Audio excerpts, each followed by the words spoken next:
in plain English. That's why this dunce Pope is not such a dummy after all. He's a plant. I told you, he was the first non-European Pope in 1,200 years. He was handpicked by those who are destroying the earth. And this Pope is soon going to give a speech on the dangers of global warming. As I said before, Lenin's Pope, who is Pope Francis, knows nothing about climatology other than when it rains, his aides hold up an umbrella. What a shame the Catholic Church has become. This is the Savage Nation. I'll be right back. Join the Savage Nation. Call now, 855-400-SAVAGE, 855-400-7282. Savage. My Savage Nation is sponsored by SwissAmerica.com. It's the only company I trust to protect my wealth. Call 800-BUI-COIN.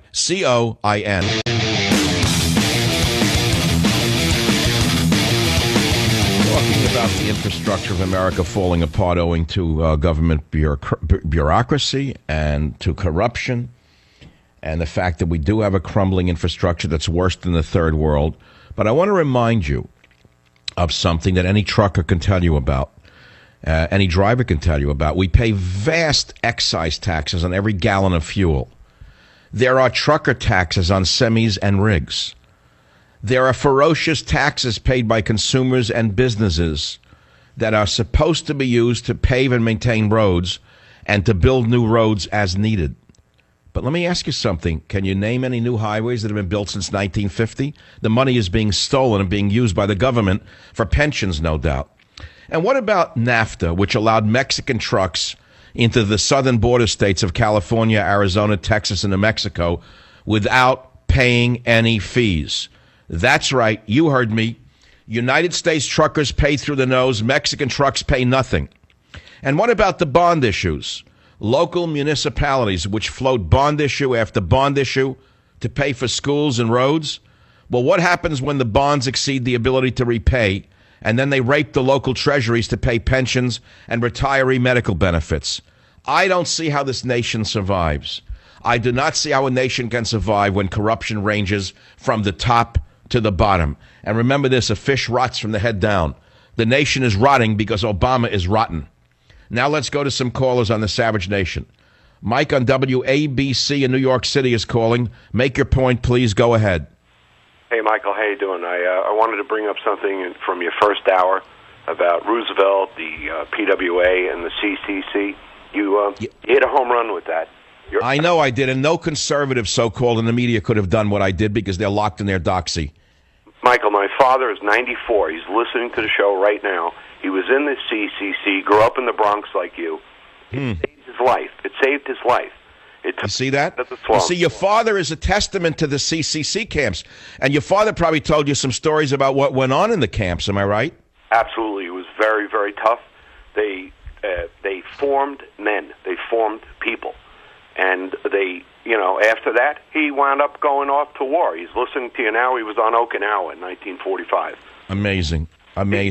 I remember this guy who wound up owning a bar on the Upper East Side, very, very strong physical guy and a real street fighter.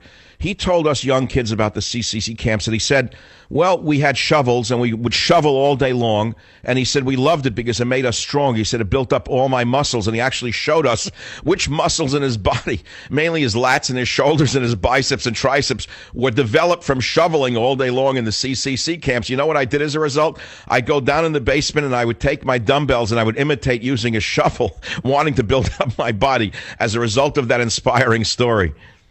Michael, I told you, screener, that one of the things about Roosevelt people don't know, he compared to Obama, he's a Tea Party man. I mean, he did not create any useless things. He had good meaning. He tried to help people, not throw money at Solyndra and all that. He was a big government socialist type, but he was not corrupt. And he was born in America.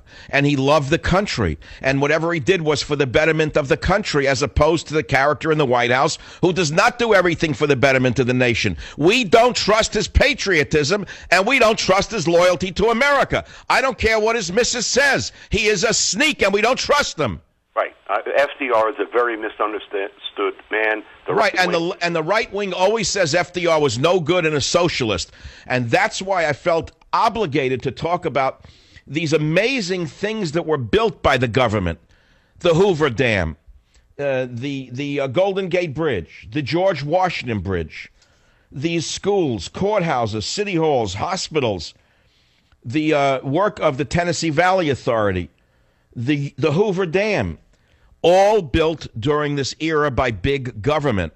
So when you get the conservative so-called screaming government is no good, they don't know what they're talking about.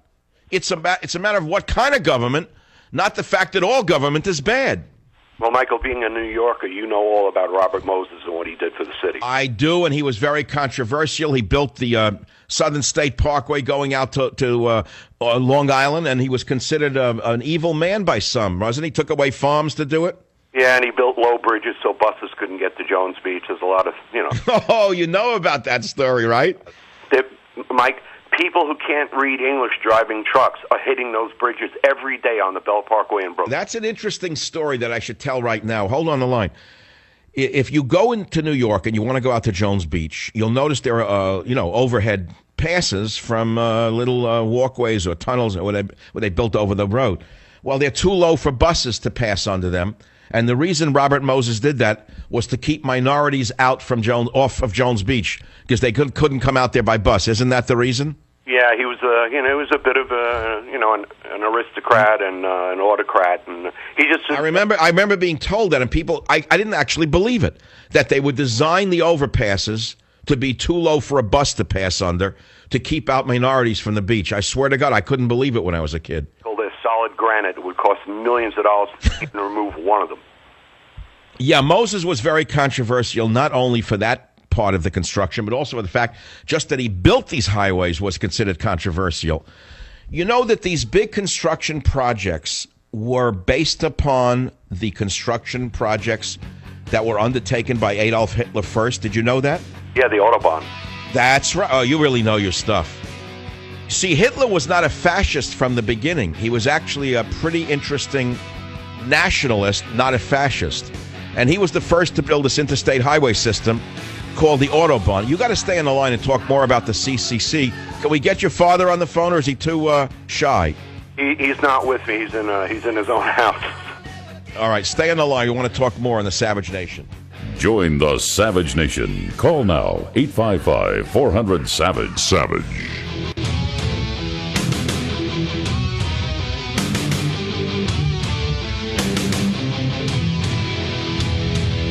Obama won again. The sellout Mitch McConnell put Obama's trade agenda back on track. McConnell is a Benedict Arnold of the worst order. I never trusted the gobbler. I never liked his type. I didn't trust him for a second.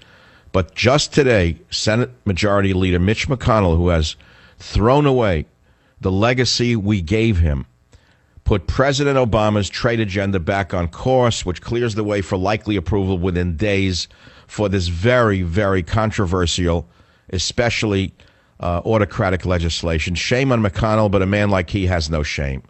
Now, you talk about corruption. Both parties are corrupt, my friends. This also comes out in breaking news. House just passed a bill giving Congress the right to review the Iran nuke deal. The measure now goes to the dictator's desk. The dictator will probably veto it because the dictator does not like Congress. The dictator does not want Congress interfering with his desire to give Iran the ability to destroy Israel, in my opinion. Why do I say such an alarming thing?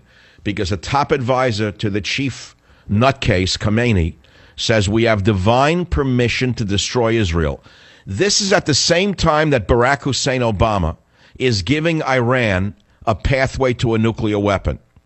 An official close to Iran's Supreme Leader Ali Khamenei asserted that his government has a godly ordained right to annihilate Israel. Here's what this moron nutcase said.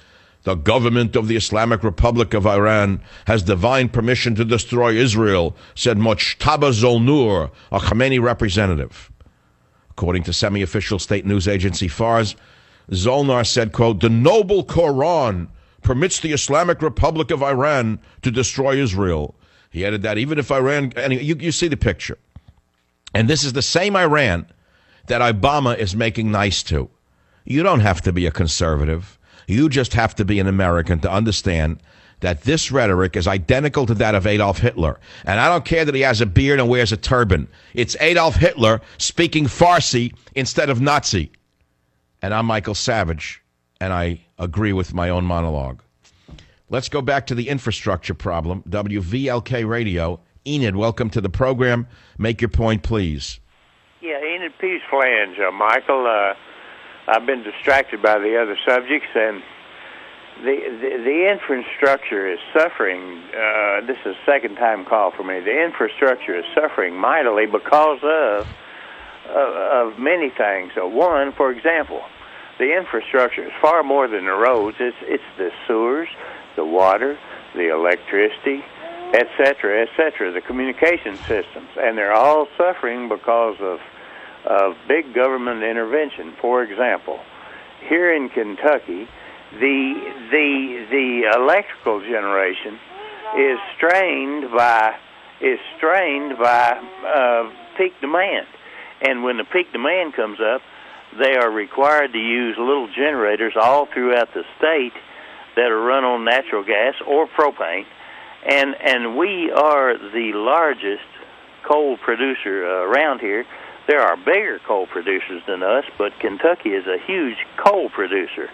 And we have coal-fired power plants, one not too far from here.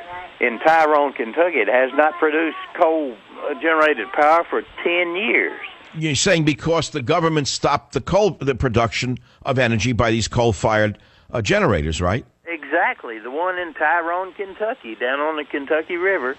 On U.S. Well, I would add that to not only government corruption, because they're corrupt in the sense that they believe that we can replace all of these power plants with solar energy, which is ludicrous. We could more readily replace this with nuclear energy than with solar energy, and it could be done quite more efficiently, incidentally. Well, yes, nuclear energy would be more efficient, but it's like the windmills out off of Cape Cod. Nobody wants it in their back door, you know? Yeah, no, I agree with you. I understand very well what you're saying. So your main point is that the infrastructure is rotting, and big government, are you saying, is the problem in the sense of how you described it? But my point was quite different than that. I was trying to show the great structures in America that were built by big government. So what would you say to that? Big government has made tremendous structures in the United States. However, the difference is, and as the guy from Brooklyn said, the guy Roosevelt, we call him Roosevelt, but Roosevelt, my accent, as you have commented on, Roosevelt was a benevolent socialist. Yes, and a America-loving dictator, as opposed to Hussein, who is the opposite. Exactly. This socialist, I'm being polite. Let me struggle for words. No, I know who he is. We all know who he is. He's a disaster to the Western world. And every day him and his wife go out of their way to stir up hatred between the races. But I tried to stay away from that today, Enid. I know you're a civil engineer and you were telling us that the infrastructure is rotting, which is my main point. Because both sides are politicizing the infrastructure issue after the train wreck. I don't think there's anyone who would argue that the infrastructure doesn't need to be rebuilt.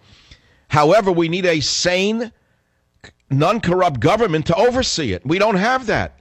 No, you can't do that with a nitwit that's worried about offending Muslims and doing things in the world that are not offending anyone. We have our own country to take care of, and it will. Yeah, but Enid, here's the problem: the knee-jerk Republicans in the media immediately said, "Oh, we don't need to rebuild the infrastructure; it's perfectly fine."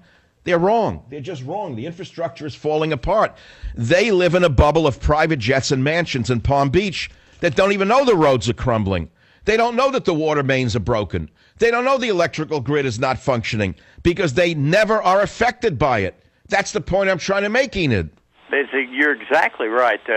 The media moguls, as you refer to them, are flying on their jet planes, and they're going from point A to point B. Yeah, but they're not all left-wingers, and they're not all Democrats. Some of them are so-called conservative talk show hosts who have private planes and mansions. And I'm not against private planes or mansions, but they don't know what's going on with the infrastructure because they never see it. Bill O'Reilly might very well have his own plane, but he doesn't know a damn thing about the pipes underneath the roads and the electricity And all Well, you see, but this is what I'm trying to say, Enid. I'm a man of the people.